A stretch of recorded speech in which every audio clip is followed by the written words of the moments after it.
Okay. So everybody, welcome to YA ThrillerCon and a panel on the ingredients of a thriller.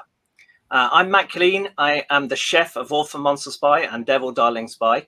And to discuss this tense and secretive gastronomy, we have three super talented purveyors of YA thrillers. They will be bringing the darkness to a simmer, adding a pinch of high stakes, 3 cups of suspense, and covering, or will they? So please welcome Marta Pacini, Gina Blaxill, and Laurie Elizabeth Flynn. So I'm going to go around the screen, ask everybody to introduce themselves and wave their latest books at us, and give us the elevator pitch, an elevator that is probably going to break down between floors with a mysterious stranger. So Marta, do you want to start? Yeah, hi. I'm Marta Pacini. I'm the author of The Unlawful Killing of Daniel Brown, published by Disturbance Press, which I also founded. Also of Conspiracy. This one's not a YA, but I thought I'd show you it anyway because it's newer. But The Unlawful Killing of Daniel Brown is a sort of procedural thriller about an inquest into the death of Daniel Brown from the point of view of his son Marcus, who's trying to piece together why his father was shot dead by police. And then Conspiracy is a sort of Westminster politics type political thriller where a fictional queen and prime minister start taking back powers that are not normally exercised by them in real life and seeing how far they can run with it. Oh, excellent. And next, Gina. Hi, so I've written a number of books. You Can Trust Me, which I'll be talking about today, is number 5. It is a YA feminist thriller. Elevator pitch. Hate elevator pitches, but let's go. Girl moves to new school, new house, creepy Suffolk countryside, goes to hot New Year's party. Other girl discovered floating in a pool with drugs, including date rape drug GHB in her body. Which of the local boys at this new place is responsible and what is going on? Girl sets out to find out what's happened to her friend, and bad things ensue. Cool. Apologies for the elevator pitch. I always think it's very interesting how we choose to describe our works. I know that in America, Author Monster Spy was the elevator pitch was Inglorious Bastards for teens, and in Britain it's Mallory Towers with Nazis. So Laurie, do you want to tell us about your latest? Sure. This is my most recent young adult, which is called All Eyes on Her. And the elevator pitch for this book would be a girl and her boyfriend go into the woods one day for a hike, and only the girl comes back, and her boyfriend is found drowned, which is considered very suspicious.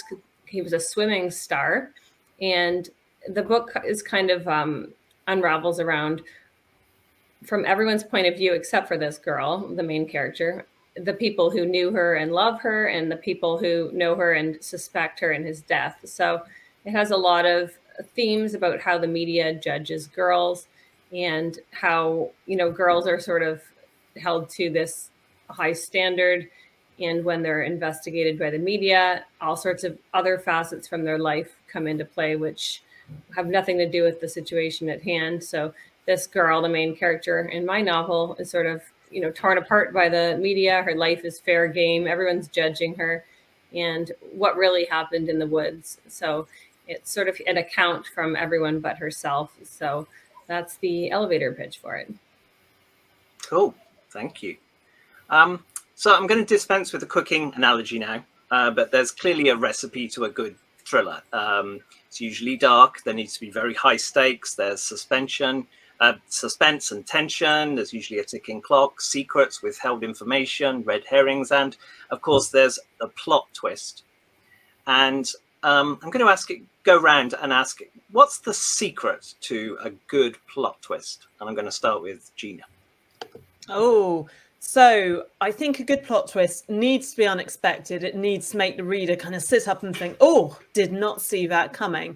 But most importantly, all of the seeds for it, to use a gardening analogy, need to be sown earlier in the book. So although a reader didn't see it coming, they suddenly think, I'm a stupid reader. I should have seen that. However, I think what a good plot twist should be is not cheap. I'm not a fan of plot twists that are there just to be plot twists. You've got to see them coming. Okay. And Marta? Yeah, I was going to say very similar things. I think there's a very delicate balance between surprising your reader enough that they stay engaged with the story and not surprising them too much that they think this is unbelievable. It Just definitely pissing them has off. to be Yeah. believable. Yes, exactly. They would just, I would abandon the book probably if I had something like that was completely out of the blue. I stopped trusting the author and it would pull me right out of the story. All right. And what about you, Laurie? I feel very similar to the way they described it. I think the seeds have to be planted throughout the story for it to have a satisfying payoff. Otherwise, it's one of those plot twists that do feel cheap, where you're looking at it and being like, well, I had no hope of guessing this because it's so random. It seems like it was just thrown in there to try to be unpredictable, which isn't the greatest reading experience. So I think it has to feel authentic to the characters that you've gotten to know and the decisions that they've made. And I also think it has to be something where in a reread of the book, where you know what's going to happen, you can pick up on those little clues and wonder why you didn't pick them up the first time. That's always how I'm thinking as a writer. I'm like, I want my readers to want to read it again, to pick up on the hints that they missed, because I think in books that have really fantastic twists, that's what I always like to do. I'm always like, oh, how did I miss that? Of course. So if I can sort of elicit that reaction in a reader, I think that's a satisfying plot twist.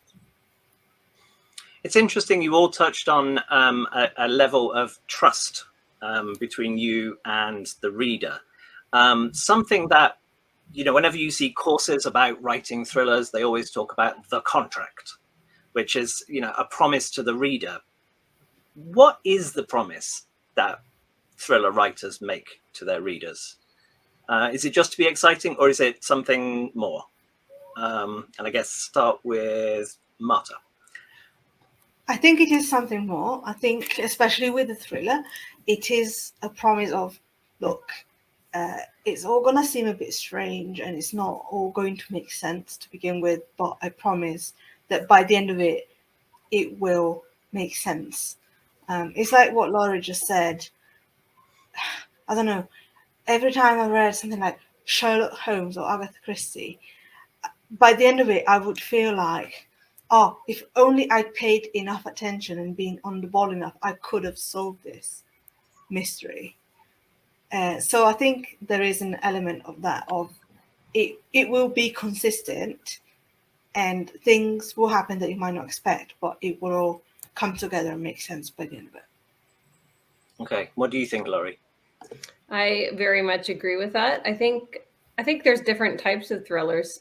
Just I mostly write like psychological suspense, so it's a lot of mind games, and I think the promise to the reader for me is that it's not just going to be a plot full of twists and turns, but characters that they can hopefully relate to and care about. And that's always my goal, because I think that if you can make your characters' decisions feel authentic and real, then your reader's going to be along for the ride and willing to go places with these characters and care about them. So that's sort of my hope, is that the reader kind of picks up on in my books, is that in entering this book, you're going to become invested in these characters, in the decisions that they make, and good or bad decisions and good or bad characters, just as long as they feel authentic, I think readers will keep going. That's sort of the mark for me of that sort of differentiates between a book that's good and a book that's great, is if I can really feel like these characters are genuine and real, then I will kind of go wherever they go. Okay. And Gina? I think in addition to what Marta and Laurie have said, I think the contract is also about floating questions, a lot of them in the first few chapters. Plot related ones, like if you've got a murder, for instance, who done it? I think a reader can expect to be told the answer to that by the end of the book, else maybe something's going a little bit wrong. But other subtler questions like, this is your main character at the start of the book, they're in this place, will they resolve these issues by the end? If you've got a love interest who enters, will they get together with them? How will the love story pan out? So I think as well as the big plot questions, seeking answers, you've got some other ones as well. And the reader might not get closure on absolutely everything. It depends how you want to end the thriller, I guess. But you've got several threads to keep you ticking through. And as an author, you can tease the reader a lot and be pretty playful with those questions. Maybe flirt the idea that they're not going to get answers and then give them answers. So I think you can have fun with all of those contracts. Though ultimately, I believe you do need to fulfill your side of the deal as an author. That's what I would like personally as a reader. It was interesting. Laurie touched on characters that you can become emotionally invested in. There's a lot of research that says that there's a quote here from the University of Berlin, that the omnipresence of tension and suspense suggests that they build on very basic cognitive and affective mechanisms. Basically, we feel thrillers and we feel them as if they're reality and going through them. So how do we ensure that the reader becomes emotionally invested? And I guess that's also like, what do we do to manipulate the reader? And I think this starts with Laurie this time. I think for me, it all comes down to the characters, because if I'm reading a book where the characters feel very one-dimensional and they're just kind of going through the motions of this plot that the authors created, that's just, I don't really end up caring what happens to them. But if you have these characters who, whether they make good decisions or bad decisions, or if they're likable or unlikable, or a mixture of both, as long as you can kind of relate in some way to them. So that's always my challenge, is to make any character feel like the reader can see a little bit of himself or herself in that character, just to, even if they're completely like I don't want anything to ever just be black and white. I want there to be different layers and different vulnerabilities and insecurities, and even the most unlikable character to make them seem not just a one-dimensional villain. So my books are kind of filled with girls who might not be considered likable traditionally, but my challenge is to show their insecurities, their vulnerabilities, the things that a reader might see and understand why they are the way they are and what has made them that way and the influence society has had. And I think that, to me, is what really is the challenge, to bring you into the world of the book. You really need to, the characters are sort of the door to that world.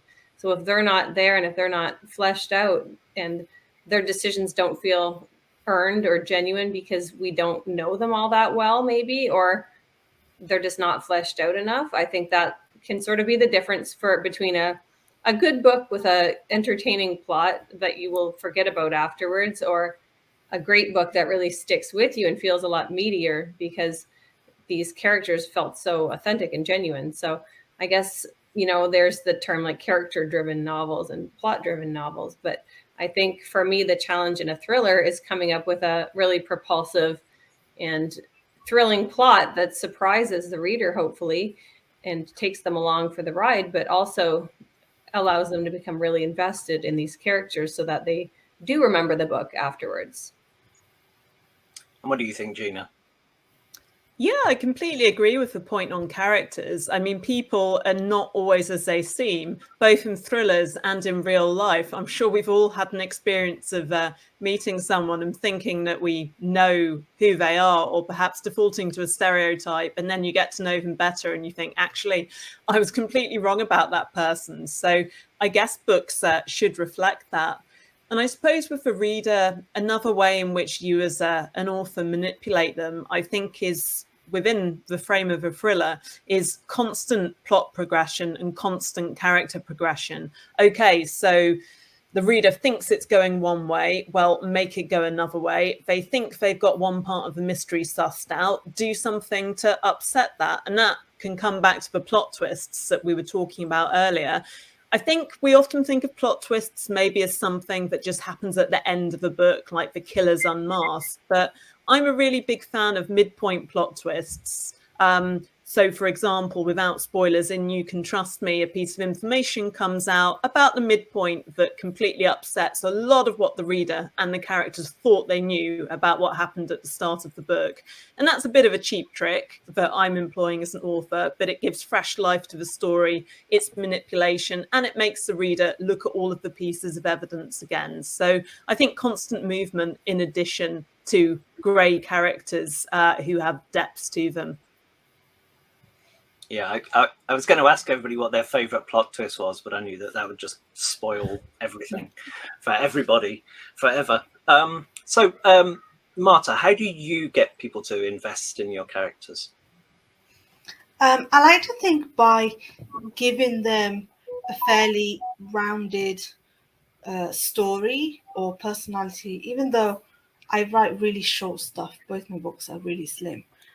But even so, not with every character, but with the main characters, I've tried to, hint at a bit of their past or their passions, experiences that they've had that do,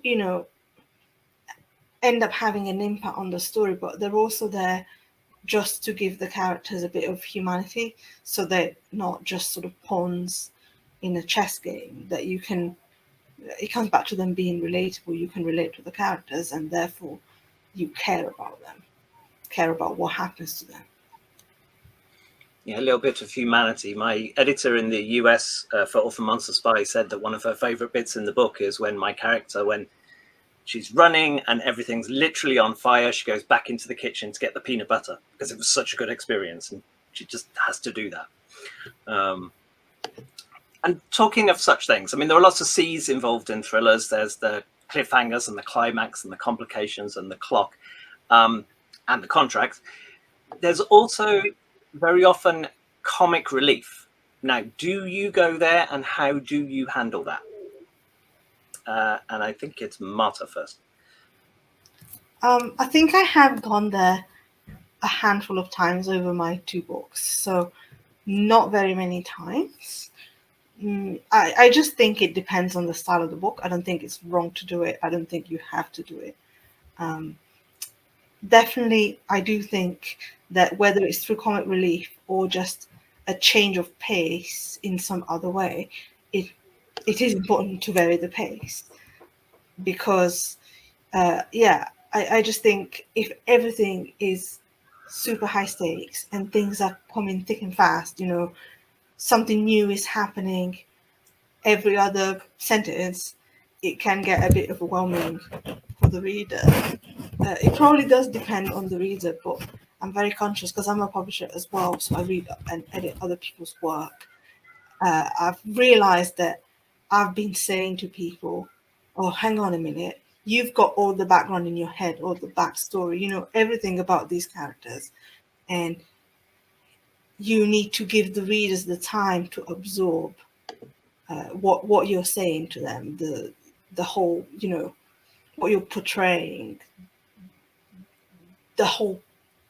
even the whole world, if it's something like a fantasy or a sci-fi where you're creating a different world. So yeah, I think varying the pace is crucial for that. Yeah. So, I mean, maybe it is more than just comic relief. Maybe it is just bringing in some light into the darkness so you can see the dark bits. You don't want to be like Metallica playing all the notes and explaining all the feelings nonstop for 2 hours. I think it's Gina next. What do you use comic relief, or how do you lighten the tone? So as with Marta, I do vary the pace of things, but I love comic relief. I think it's really important in something like a thriller where your emotions are very tensely wound up and you need a little bit of comic relief just to let go of that.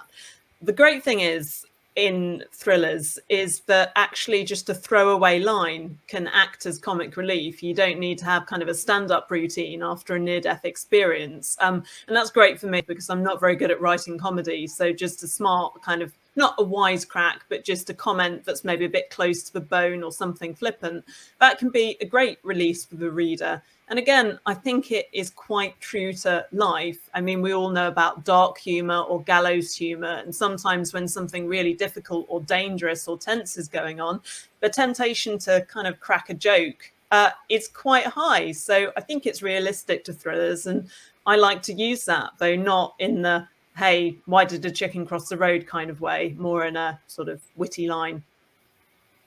Mm-hmm. And you, Laurie? Yeah, I agree with what they said. I think it can't all be just darkness all the time, because that's just a long slog and the reader might just feel exhausted with it. I think having little moments of levity in there are what kind of gives your reader a little bit of a breather and makes the dark, intense parts all the more intense for that, because not everything can just be dark and stormy all the time. So I think that can be accomplished different ways. There could be, just through the characters' personalities, maybe one of them like has a bit of a sense of humor, or it could be like a dark sense of humor, like Gina was saying, or it could be, you know, somebody with a couple one-liners that just kind of lighten the mood. I always kind of liken that to if you're watching like a kind of a dark movie, but there's a couple little lines thrown in that kind of make you laugh a little bit. I always enjoy that. It kind of breaks up the darkness a little bit. And I think it makes the humor strike more, and it also makes the darkness feel even darker. So I always try to interject a little bit of levity. I wouldn't say like any of my books are laugh out loud humor or anything like that, but just little moments that aren't quite so pitch black in a book. Yeah. And while we were talking, we've been joined by Heidi Ayarbe, author of Wanted and Conspiracy and Compulsion and other books with one-word titles. Heidi, we were talking about comic relief and just lightening the tone. Do you use that technique? Well, I apologize because when you said reschedule, I just went and had a bowl of soup. So I was like, oh, wait a minute. It was right away. I think comic relief is what makes a great story, in my opinion, because what you were talking about, you know, have you ever seen those Darren Aronofsky films? He did Black Swan and oh my God, you're just glad they're over. You're just like, it's just this tension that's nonstop and it's exhausting. But I think that's why shows like Stranger Things are so successful, because you have these kids in the middle of like hell and they're like drinking a new Coke and making jokes that, you know, they're still remaining true to their age. I wish I could be more funny. I think that's the true art in writing, is somebody who can be funny. I wish I could be funnier in my work. I would love that. I love funny authors, laugh out loud. I don't know if you guys ever read Fat Vampire. Oh my gosh, it's just so funny. It's about this 15-year-old who's stuck being overweight and has acne, and he's stuck being a vampire. And it just is the whole take. No 15-year-old looks like sexy. And so it's so brilliantly done, and it's funny and it's dark. And yes. So thank you for letting me join you late. Oh, and then lovely. I thought we'd lost you there for a minute. Oh, am I back? So, I mean, immediately on to darkness.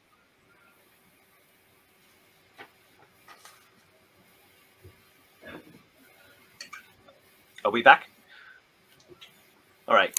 Raise your hand if you can hear me, and then we'll just steam on through. Good. Okay. So that takes us neatly onto darkness. How dark is too dark? Or is there something that's too dark? Is the thriller a license to talk about anything? And many of you are dealing with real world issues. Do you ever get concerned that the thriller isn't the right vehicle for discussing those issues. And I think we'll start with Heidi.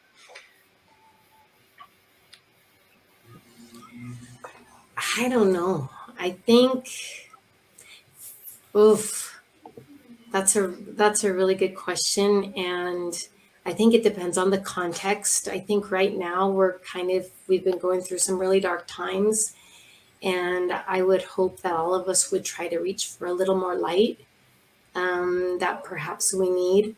It doesn't mean that we're going to avoid dark issues, but I think it's been hard this last several years. So maybe 10 years ago, I think it's contextual, what's going on in the world and what's going on in your environment. Is there something? Yeah, I think it can go too dark. We are writing for teens and they go through dark things, but I don't know. Oh, that's so hard. That's a great question. So I'm going to throw it to somebody else who can be more articulate than me. Okay. What about you, Gina? What do you think? I have a dark, twisted heart, so maybe I'm a wrong person to ask for those reasons. But actually, I think darkness can offer escapism in the way that, like, humor, which is so great, can, but a slightly different one. I mean, if we think back to the last few years, which have been horrible, people still continue to read thrillers and crime novels. I think there's a certain comfort for adults and teenagers of picking up a thriller or a crime novel. Something awful happens, but you're going to get a nice solution to it by the end, which might be to a lesser or greater extent kind of tidy with the questions asked. So I think that's satisfying and quite comforting in a way, even though it's dark. But I also believe that a thriller is a really good vehicle for exploring some other themes, scary real world themes.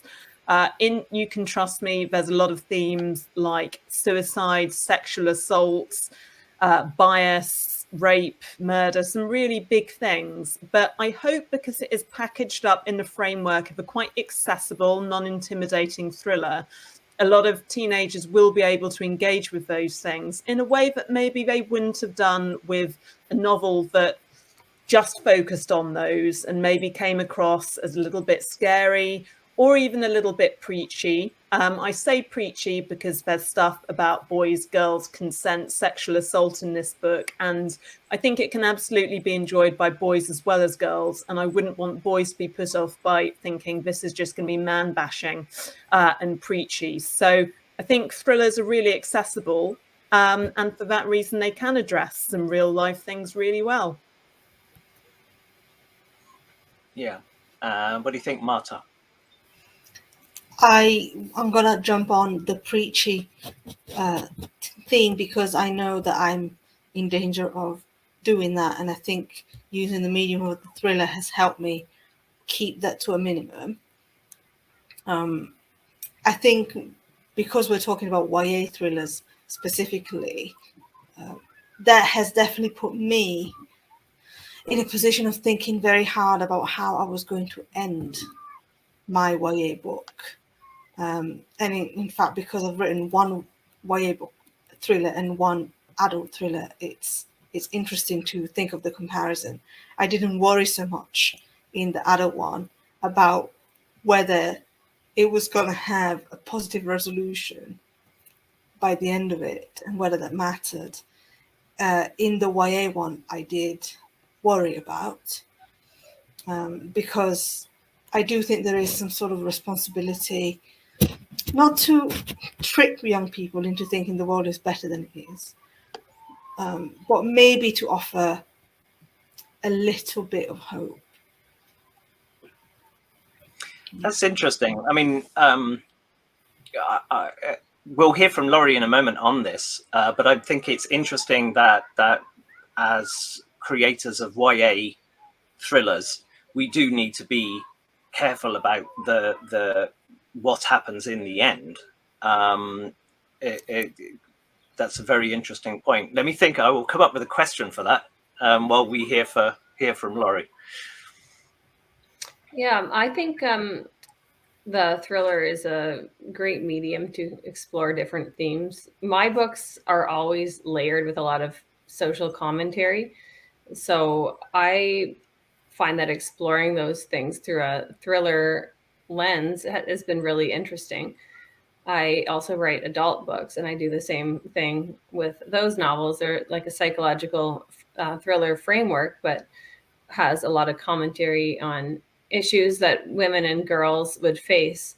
So I always like to sort of marry those themes in with the twisty plot and kind of make the plot really interwoven with the themes. That's always something that's very important to me in my books. And those are the kinds of books I love reading as well, where they not only have a really, propulsive plot with tons of momentum that wants you to make you keep turning the pages, but also has something to say that's, deeper and has some sort of commentary or something that will stick with you afterwards. So I think the thriller can kind of let you go a lot of places.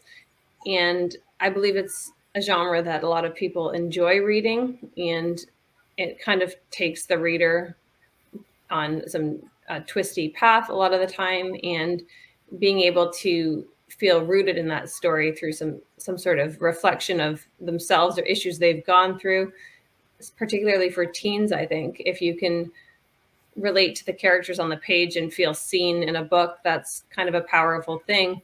I know that when I was a teenager, if I were to read a book and feel a little better about myself because something on the page kind of reflected something that was happening in my real life, it would be a really powerful moment. And I'm always aiming to connect my readers emotionally to the story like that. So I guess the question coming off Marta's point is, must the guilty be punished? What do you think, Laurie? I don't know. Some of my endings are kind of open-ended. So I don't want to give away any spoilers, but I don't know. I think you can leave. You don't have to tie things up perfectly. I always really like an ambiguous ending that really, really makes you think.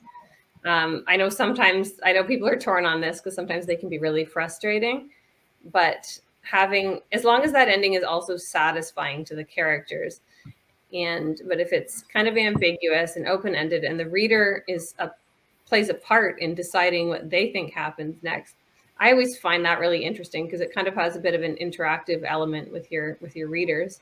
And I've gotten a lot of messages from people who ask about like the final chapter in All Eyes on Her and what really happens. And the truth is, I don't even know, because some days I think one thing happened, some days I think the other happened. So I really love that kind of playful element of being able to make your own decision about what happened next. So I don't think there's any right way or wrong way to end a book, as long as it does feel satisfying to the characters and the journey that you've taken with them. I had a lot of questions in Author Monster Spy, did the captain know? And my only answer to that is I don't know yet. Basically, we will see in later times. Heidi, must the guilty be punished? We so want the guilty to be punished, don't we? I once was at a writer's conference and they said the ending shouldn't be obvious, but it should be inevitable. And sometimes that inevitability isn't what we want. But if you can go back through and reread the book, you can see how it came to that spot. Dang it. I always want the guilty to be punished, but it doesn't happen, does it? And so I think, no, I don't think they always have to be, but it's really nice when it can be. Mm-hmm. And Gina, must the guilty be punished? Oh, well, I think ideally within a thriller, and of course there's loads of different types of thriller. I'm kind of writing mystery thrillers, which of course have their heritage in things like the golden age of crime, where like in Agatha Christie, Poirot sits people down and says it was you and this is why, and they just kind of take it sitting down and say, okay, it was me. So I guess I kind of come from that heritage, and I kind of think, yes, the guilty need to be unmasked, they need to be punished, they need to be put to rights. However, we're also writing for a modern audience in modern times, I think, all here. So there is an element of, hang on, we need to be truthful and work within realism. And the sad truth is that for a lot of crimes, the guilty are not going to get punished because for certain crimes, conviction rates are really low. Or if it went to a legal case, the guilty just wouldn't be punished because they couldn't be. So I don't always give a hint about this in the pages, but I often like to think about, well, if this case did go to a law court, what would actually happen? And depressingly, most of the time, the killers and, whatever they've done, they'd probably get away with it. So my historical side says, yes, they must be punished. But the realist side says, well, they can kind of be unmasked in a book, but they're probably not going to get done for very long. What do you think, Marta? You started this thread, so. Yeah, so I wrestled with this a lot in my book, my first book. And part of the wrestling was related to bigger themes of writing about Black lives and Black deaths as a non-Black person, and wanting to avoid, another unnecessary representation of Black suffering, while also not viewing the world through rose-tinted glasses. The conclusion I came to, I'm not going to tell you which way it goes in the actual book because that would be a spoiler, but I came to the decision that either the guilty needed to be punished, or if the guilty weren't punished, then the people who had been trying to get them punished and accountable for their actions needed to react to the lack of punishment in a certain way that shows that they've not given up. Mm-hmm. Absolutely. So another one of the great C's of thrilling is the crucible, which is the inescapable situation that forges the character development. Where do we draw inspiration for these? I mean, are they just repeatable formulas? Do we take them off the shelf, or do they get born out of character or out of setting? So where do you start? And I guess Gina should start this one off. Yeah, I think there are loads of interesting noise. Sounds like an ice cream van. Yeah, sorry, there's a really loud ice cream van in my neighborhood. I'm going to mute myself. I'd love an ice cream now, but yeah. To go back to the question, I think where you start from with this crucible is going to vary massively with all of us, I think. But I guess for me, because I'm writing thrillers which cover social commentary, real life questions, for me, it's a case of plumping on one of those questions that I think needs to be explored and something that I genuinely find scary, and then letting the story expand out from that. I'm not one of those authors who takes the character first and lets them dictate the story. I guess because thrillers to me seem inherently really, really plotty, and I need to have all my post-it notes on and my plot twists and see the shape of the plot and then slot the character into it. Later on, the character can go off and do stuff and rearrange the plot, but I've got to start with the plot. So I guess I start with a situation, a really horrible one that I'm frightened with. A lot of my situations kind of hinge on being female and the threats that we face. And then I see where it takes me in the story. So it's quite an organic process, I guess, that starts from there. Okay. And Marta? I'm like Gina in that I start with the plot. I build the characters second when I have a general idea of the plot, and then the characters take the plot and do with it things that I didn't always anticipate. So I wouldn't even necessarily say that at the start I will have a clear idea of what these crucibles are going to be. So sometimes it might come from the plot, sometimes it might come from the character. But I would say I'm not a fan of cookie cutter writing formulas. Yes, I think they sell, but I just don't find them particularly interesting to write or read because they've been around for so long and I've heard them so many times.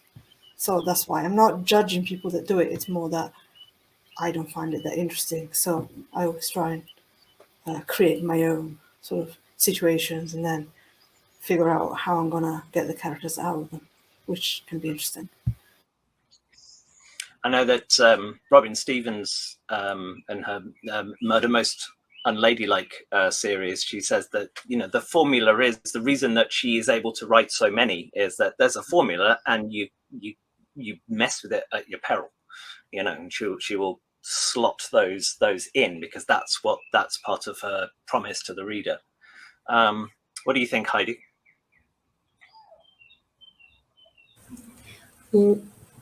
I am absolutely a character writer, but actually none of my novels are technically thrillers. I wrote a thriller short story in an anthology I wrote with Madeline. I participated in with Madeline. And even that short story, even though it was considered a thriller, it was definitely character. Everything I do, I'm based on character. This is why I am a disaster at plot. And I need people who are plotters, who are my beta readers, because they'll say, I'm a mess. I'm a total, complete mess when it comes to plot. And I just want everybody to know if you're learning to be a writer or you're writing, not all of us have the same skill set. So you need to have plotters, if you're a character writer like me, who can just rein you in and start killing off the characters you invent just because you like them. So that is my problem. My thrillers would be just killing off characters I invent in my big, massive, horrifying first drafts of novels. So I do think it must be reassuring to be able to do a plot. I haven't gotten there after all these years. I need to learn how to plot better. My confession. The beta readers and quick groups, we need them to kill our darlings. I remember in Orphan Monster Spy towards the end, I was writing it and it was very close to the end, and all of a sudden a character from earlier in the book appears and standing in a way, and I was like, ow, why did I do that to myself? I don't know what to do. So I asked them all, and I said, so what should I do with him? And they all went, kill him. So Laurie, what do you think? Heidi, you're not the only one who is, you know, more character than plot. And who has giant messy first drafts. That's also me. So I think for me, what I start with is like a hook, and I usually try to think of like an impossible situation that I would be really interested in reading myself to figure out how would these people possibly get out of this. So what I usually do is I write a hook and like a little back copy blurb type thing to start with. And then I kind of let the characters take over from there. And I have always been a pantser. So I kind of I don't know what's going to happen next. And I fly by the seat of my pants and kind of let the characters lead me around. Now, it's certainly not a pretty process because I write myself into corners and lose plot threads and only to have them surface later, or a character will disappear and then I'll forget about them. So my first drafts are a hot mess for sure. But I find that as I write, I really get to know my characters and they kind of drive the story. And my real writing happens in revision, multiple revisions most of the time to sort of get to the heart of the story. But I do find that having that hook written, I usually try to write like a quick elevator pitch, and I also would write like a bit of a longer query type or back cover blurb just to bring myself back to what is the hook of this story, what's interesting about it. Those are things that I ask myself, especially with a genre like writing thrillers where there's so many of them out there. I think we really have to be asking ourselves, what is it that you're trying to say that's a bit unique or original? What is it about this story that makes it different from everything else out there, and what makes us want to keep reading? So I think having these kind of a unique situation to put your characters in and kind of letting the characters figure their way out of it, and hopefully having the reader invested in that journey. Yeah. You and Heidi just gave Gina the cold sweats. I was just like, the idea of there being no plot and no post-it notes was like more than she could keep on her face. I noticed she was just like, "Oh my god, you're real!" I mean, I would have cold sweats if it wasn't sweltering here. So no, I just have really hot sweats. Oh my god, no. So if we're dealing in really high stakes, I used to like, high stake thrillers when I was younger, and my father would say, this is too far-fetched, which is a phrase people don't use much anymore. But I'm just wondering, like, how do we keep the stakes believable? And I've completely forgotten who should go first, so I'm going to go to Gina. Maybe there'll be some more interesting responses than mine, because my thrillers are pretty grounded in reality. I don't think anything I've written, with the exception of my Red Riding Hood retelling, which is totally out there, I don't think anything that I've written couldn't happen in real life. So I do like to keep things grounded so that they're not really far-fetched, because I suppose the big high stakes thrillers that like have teenagers being, infiltrating places and all of this, I love to read those, but I couldn't write them. And for me as a writer, I like things to be believable. So I guess also it's down to the characters being very grounded and reacting to events in realistic ways. I think as long as your characters are truthful, you can get away with a hell of a lot plot-wise, which I guess is what these high-stakes writers that your dad was talking about, Matt, do. And I know that, Marta, you're very much in the same area. Yes, I write very sort of realistic stuff. But I do think that you can have high stakes in that as well, not so much in the outlandish, far-fetched type thing, but just a lot of tension, a lot is riding on this particular moment. I do think that it all comes down to being coherent or consistent. I think it's kind of when we're talking about the contract with the reader. I think those super high stake books, even the ones with the very outlandish things that probably wouldn't happen in real life, when I enjoy them, it's because as far-fetched as they are, they're all internally consistent. Mm-hmm. I think that's right. And Heidi? Well, as you can maybe imagine, all of my work is very, very personal. It's a very character driven. So there isn't anybody who's going to save the world from the next virus or anything. But I believe those high stakes, if you can heighten the personal to make it feel, I think connecting with characters, even when we do see these, like the Bourne Identity kind of thriller, we love him because he fell in love with a woman and he was looking for his identity. So I think it's always comes back to the personal. So so I don't do any high stakes, but just everything is very quiet, I suppose. It's interesting that, because I think that people reconnected with James Bond much more when he started having internal crises about himself and his identity than they had previously. So what about you, Laurie? Yeah, I think things are, like, my books are very rooted in reality as well. And I think that can make them even scarier, because as a reader, you can imagine that this could actually happen to you. And that, for me, gives it sort of an intimacy with the reader.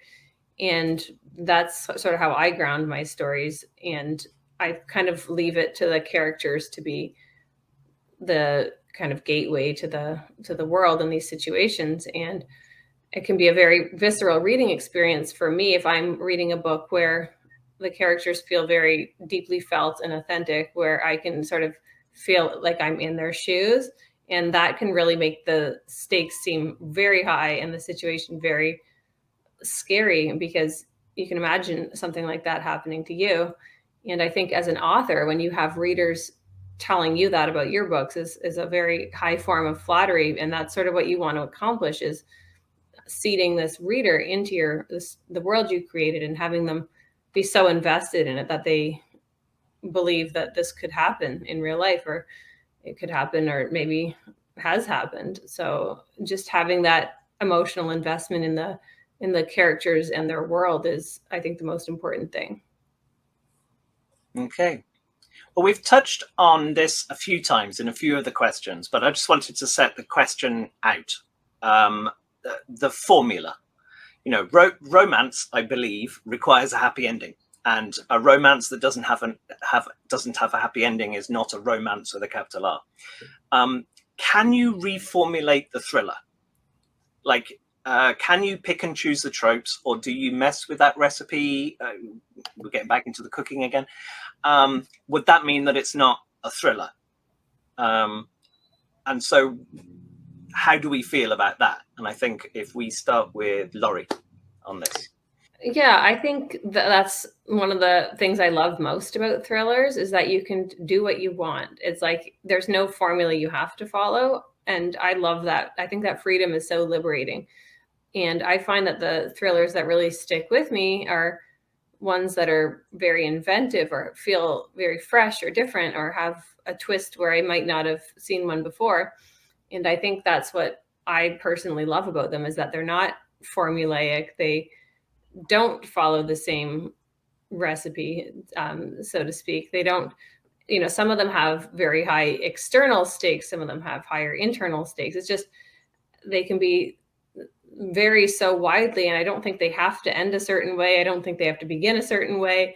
The plot twists don't have to be revealed at the same time. There's just so much that can be done. And that's, I think, why I love writing them so much, is because, you know, maybe it hasn't been done yet and you're doing it, or trying something new, or maybe, you know, you're kind of saying something that's in a fresh and unique way. I think there's so many ways that you can write a thriller, and kind of thinking about that is exciting and liberating as an author, because you can kind of go wherever your pen takes you, so to speak. Mm-hmm. And while we're with the pantsers and the messers, Heidi, what do you think? I'm coming from a point of view of a reader of thrillers, because like I said, I'm an infiltrator in this panel. I am not a technical thriller writer. And I was surprised to hear Laurie say that, because I thought thrillers had a formula in a way. I don't know. Again, I'm not coming from a writer. I'm coming from a reader. And the thrillers I've read, they're a bit comforting sometimes, because the beats may be different, but you can follow a sequence that you know will take you to a resolution. However, I'm speaking as a reader and not as a writer. So I think, again, I'm really good at deferring to others. Let's defer to the plotters, because I'd love to hear what they say too. Thank you, Matt. So, Marta, representing the plotters, the case for the defense. What do you think? Formulas or no formulas? Well, I think that some thrillers are very formulaic and some mess with the formula. So that's probably, maybe Heidi and Laurie are talking about two different kinds of thrillers. I myself, it took me a while to identify both of my books as thrillers, if that makes sense. I didn't set out to write a thriller, but I definitely ended up thinking, yeah, this is kind of a thriller. But I definitely didn't follow a formula, especially in conspiracy. Half the point of it, I feel, is to disrupt a particular formula and take it to unexpected conclusions. In that case, it's because I was basically proving a point, or trying to prove a point, that essentially that our political system, or the parts of our political system that I was exploring in this book, could, in theory, lead to extremely dangerous, undemocratic outcomes and scenarios. And so to do that, I had to subvert the way that the Westminster political thriller normally goes, which is towards resolution and that kind of, I mean, it's not so much the guilty will be punished, but the incompetent or the dangerous will be ousted. I had loads of fun subverting that. What about you, Gina? Well, I'm coming at this as a plotter. I guess I feel that there is a quite strong formula through a thriller. I certainly know that when I'm plotting books, I do think about the formulas that I know work, like typically speaking, and I'm coming at it from a murder mystery background, there's going to be a suspicious death quite near the start. They're going to be suspects both in the reader's mind and in the protagonist's mind.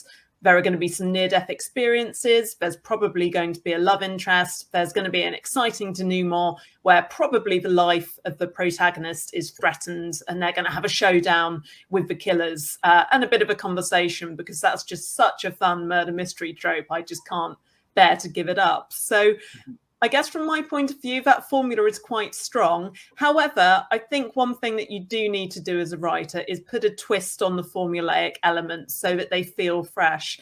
And it doesn't necessarily have to be a huge twist. It could just be as simple as you've got a format with a main character who would typically be one gender, and you choose to write it from a male point of view rather than a female, which just makes everything feel fresh. So I think you can do whatever you like, but that's how I come at it. One key twist maybe, or a couple, just to keep it fresh. And then the formulaic things I know work for me and work for many readers. Yeah. I wrote a thriller by accident. I didn't set out to do that. I thought I was writing historical fiction. They went, oh, this is a thriller. Oh, is it? It hasn't got a supersonic jet plane in it. I don't know how that works. So just to conclude, I'd like to know what everybody is reading at the moment, and whether you'd recommend it. So, Heidi? I'm so excited to share this author with you. I live in Colombia, South America, and so much of the literary imagination and the narrative of Colombia has always been male. It's very, very male. And this last year I didn't discover, obviously she's been out, Pilar Quintana. Oh my gosh. And she takes this, because Colombia has mega histories and mega stories and mega everything. And she takes like these amazing moments of lore that you get in a community, and she builds a story around it from a family point of view. Oh my gosh, you've got to read her. Her name is Pilar Quintana. And Los Abismos is one, and La Perra, the bitch, as in the dog, female dog, is another. Just read her work. And she's a master of taking the micro and creating this macro moments where you just start in these families' home. You feel like voyeuristic. So I'm very excited to share. Please read her. She's beautiful. Cool. And Marta? I'm afraid this won't be a revelation at all, but I've been going through a bit of a Terry Pratchett moment. So I recently read Monsters Regiment, and I loved it because I just think few authors are as good as Terry Pratchett at making really important point in really funny ways. And he does that in every book of his that I've read, including this one. And this particular one, when I was trying to pick which Terry Pratchett to read, my partner said, I think you might like this one because it's got a lot of commentary on gender politics. And so that's why I picked it, and I didn't regret it. So if you haven't read Monsters Regiment, I recommend it. Never apologize for recommending Terry Pratchett. Gina? So I've been lucky enough to recently read a book that is coming out in October in the UK called Big Bad Me by Aisling O'Loughlin. It is a horror book. It's got werewolves, it's got vampires, it's got small town Buffy vibes. It's quite nostalgic for that reason. But what she does brilliantly is it's very tense, horrific things happen, there's lots of blood, but it's really, really funny. Which I admire, and I think we all admire as writing skills. So Big Bad Me coming out on October the 13th, I believe. I really recommend it. Had so much fun. Okay, and Laurie? I recently read The Counselors by Jessica Goodman, which is a fantastic YA thriller set at a summer camp, which is like absolutely perfect for reading right about now, and I highly recommend it. Very twists and turns and really focuses on female friendship dynamics, and I just love her writing. And I also was lucky enough to read an early copy of Kara Thomas's adult debut, Out of the Ashes. I think it comes out next year, but she has written some fantastic YA, and it's her adult debut, so it was amazing. So I'm on a good reading streak here with some great authors. Cool. Well, thank you very much, Marta Pacini, Gina Blaxill, Laurie Elizabeth Flynn, Heidi Ayarbe. Thank you very much for joining us today. Thank you so much. Thank you. Thanks, everybody. Matt, what are you reading? Quick, tell us what you're reading. Oh, I don't know. It's not was fair. mean, You asked Heidi. them all. I know. Sorry. I'm friends with Sheila, and so I bought it straight away. I never got around to reading it, so it's Sheila Ava Books. Friend Me. Friend.